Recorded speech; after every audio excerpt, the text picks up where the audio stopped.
Okay,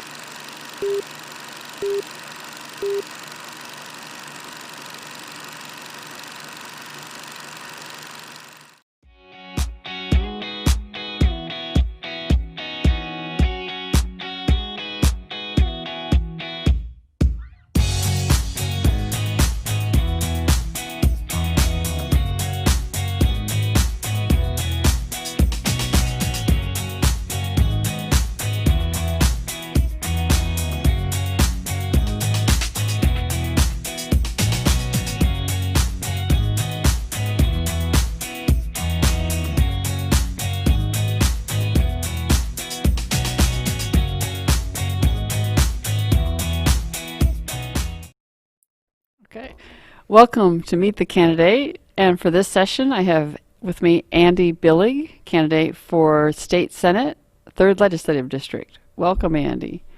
Thank you. Glad to be with you. This is the Get Acquainted, introduce yourselves. There are always new voters. I know you're an incumbent, but still there's new voters every year. So this is an opportunity. Tell folks where you grew up and first went to school. Well, I've lived in Spokane for 28 years now, so I very much think about myself as being from Spokane. But I did grow up in Maryland and had a great childhood there, and I went to high school there and then went to college at Georgetown University in Washington, D.C., and then moved out to Spokane very soon after college. Oh, what brought you this direction? So what brought me to Spokane was my job with the Spokane Indians baseball team. And I came to Spokane in 1992 and thinking I'd be here for a few years, starting a career in baseball that would take me to lots of other cities. But I just fell in love with Spokane and really enjoyed my job. And I had career opportunities here to go from being the general manager, which is what I was initially, to being the president, and then working with Brett Sports' other teams and becoming part owner and truly running this business and growing our business from just a couple full-time employees to over 20 full-time employees now. And so that's what brought me here, and that's what kept me here too. That I didn't realize that was you came out here for the baseball. I thought that came second. So I would imagine that when I ask you what kind of non-school or non-education formal activities really were your passion, that one of them is going to be baseball. Is that true?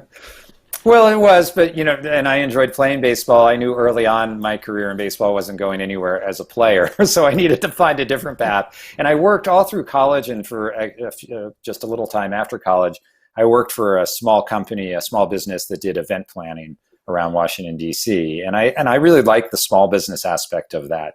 And I thought, if I could do this, kind of run a small business, but have it be in sports, that would be the perfect for me. And I started looking around, and I went to the baseball winter meetings, which is sports fans will know that's a big meeting every year. It's always on ESPN because a lot of trades happen there, but it's all the major league teams and the minor league teams all come together for a meeting, and they have a big job fair associated with that. And I went out there, and I actually I got hired to go to the Hawaiian Winter Baseball League.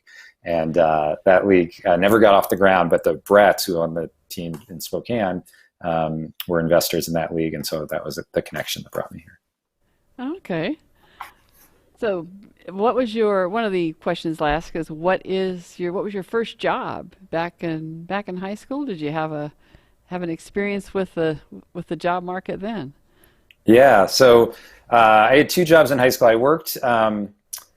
My first job, I guess, was being a newspaper delivery person for the Washington Star, which is no longer in existence, but and then later for the Washington Post. But and then I also worked at the local toy store, and so I did that for most of my high school. I worked in the toy store, which was really sort of the foundation of my business experience that led me to want a career in business. And I just learned so much in that job about customer service and just about how people sort of behave as a consumer, but also what it takes. This was a very successful toy store in Bethesda, Maryland, and I saw how they treated their customers and how that was the key to their business. It wasn't inventory. It wasn't, there are lots of things that matter, but it was really about that customer experience, about the place being clean, about getting a warm greeting when you come in, and all of those kinds of things. And anybody that's been to a Spokane Indians baseball game knows that cleanliness and a warm greeting and customer-focused service is really a hallmark, and that's where I learned that. Yeah, I would agree. Is there some place that you've lived or traveled that's particularly influenced you to, give you insights into home here by being away somewhere? Yeah, I've traveled a lot, and I always learn something when I travel.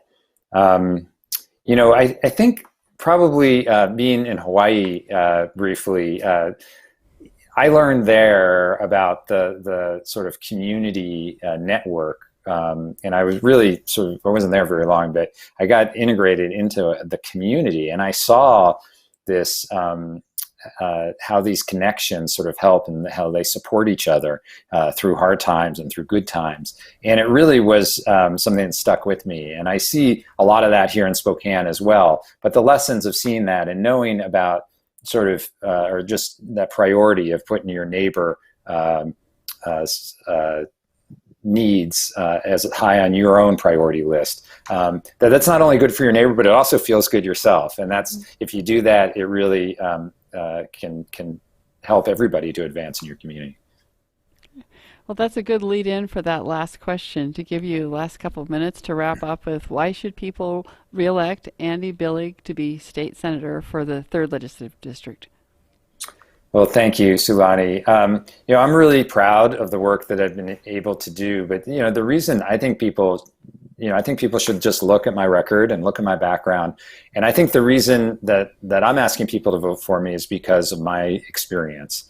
And the good thing with me is that it's not, I've been a business person in Spokane for 28 years, a community leader, a volunteer, and then a legislator for a few terms. So people can look and they know my record. There's no mystery. They can look at my record and decide if it's something that they want to agree with. If they agree with bringing that small business experience to the legislature, they agree with the way that I've taken that same customer service focus that you see at a Spokane Indians game. I've taken that to heart as a legislator, and that's why I do all kinds of, not during COVID, but normally do all kinds of town hall meetings and mobile offices, which a lot of candidates now do, which I was able to brought that idea to Spokane, and to read and respond to every email that comes in from a constituent, which is not something that every elected official does. It's that kind of attention to constituents, and then the results, and being able to do things like help pass a transportation package that funds the North Spokane corridor